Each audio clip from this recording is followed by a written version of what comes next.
Hello, welcome to 60 Minutes. I'm your host, Kushabro Padacharji. The last few decades have been some of Germany's most interesting and tumultuous yet. And as a Jew myself, I'm not sure what I'm glad to introduce to you.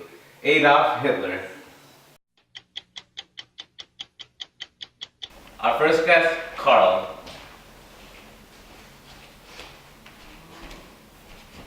Ew, and Hitler called me a peasant?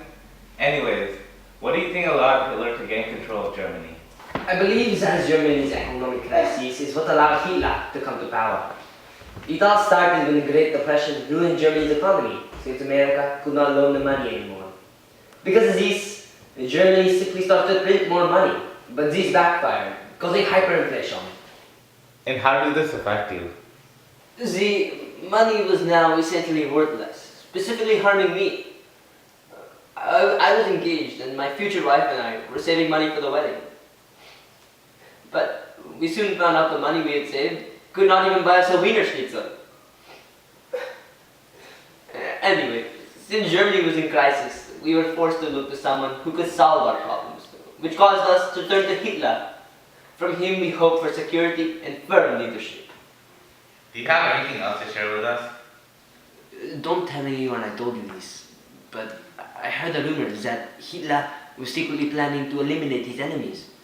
He wanted to consolidate power solely to himself. One night in 1934, Hitler's secret police assassinated 200 people whom Hitler viewed as threats. It was called the Night of Long Knives. It was terrifying. How terrible. Well, thank you for your time, and I hope the secret police hasn't got you for saying that.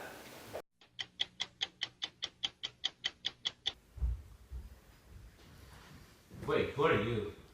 I used to be the owner of a very well-known bookstore in town, but now I am out of business. What happened? Well, Hitler truly wanted to take over all aspects of German life, including books. Hitler did not like the idea of free press, so he tried to eliminate all works of fiction and non-fiction that did not conform with Nazi ideals. He burned most of my books and ransacked multitudes of libraries. My store was burned. I'm sorry. I truly do not know how you could deal with that loss. But there's more. Hitler truly wanted to make it look like the Nazis were improving the economy. So he used propaganda to tell people that the unemployment rate was dropping, when in fact he was forcing people to work and sending them off to concentration camps if they didn't. What a sad story.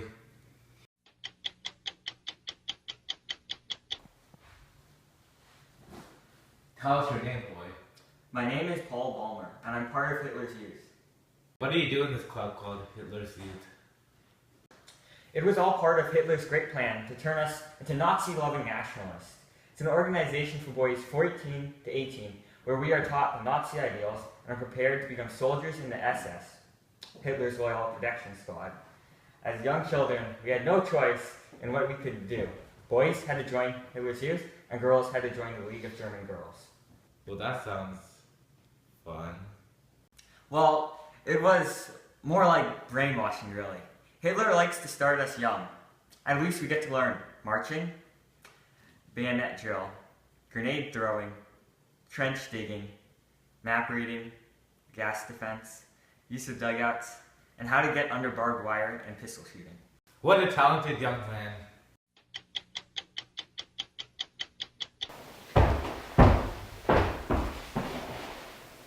So, Adolf, can I call you Adolfi? Nine? What kind of foolish name is that? It's Führer to you, you insolent Jew. Who do you think I am? Queen Elizabeth? Oh, of course not. Silly me. Sorry, Führer. So, tell us a little bit about your life.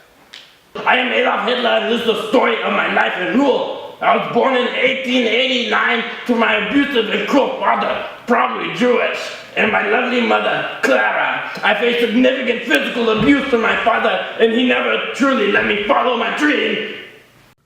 A plus in maths, A plus in science, A plus in history. Hitler, Scheiße! At such a young age, you've done very well in school so far. Good job, my boy. I don't like school. I think I want to be an artist? What? No, silly boy. We've already been over this.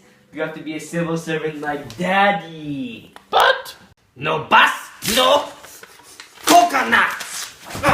Sheehy! Can't you give him a chance, honey? He should do what makes him happy. I'll tell you what he needs.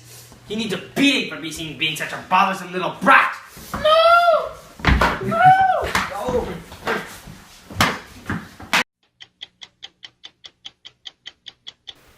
Wow, that sounds extremely tough. What was your life like after school?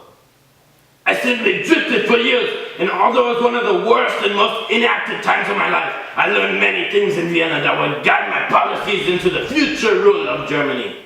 With a sense of purpose back to serve my country, I moved back to Munich in 1913 and joined the German army in 1914.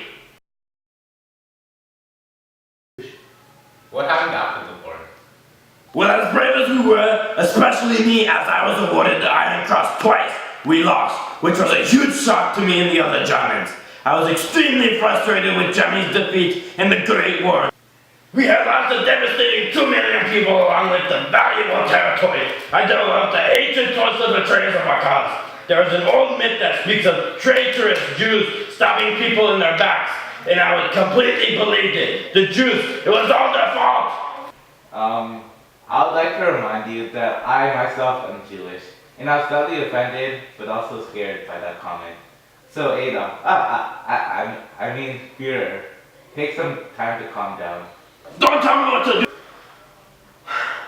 Anyway, I eventually joined a right-wing party called the Nazi Party, and we worked to restore power and dignity back to our fatherland. We were slowly gaining power, and I attempted a coup, but things did not go as planned.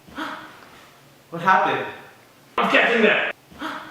So where was I? Well, there I was, on a fine November morning in Munich, just casually marching down the street to forcibly take over the German government, when all of a sudden I was arrested and imprisoned for committing an act of treason. Can you believe that? So then what happened? Stop interrupting! Sheehy! So my actions turned out to be good publicity for me and the Nazis, so I looked like a local hero. Meanwhile in prison I began working on my book, Mein Kampf, about my political ideas and future plans for Germany, about the master race and the Aryans. I wanted to win back our territory, expand Germany's borders, exterminate my enemies, the cursed Jews, and bring back glory to my fatherland.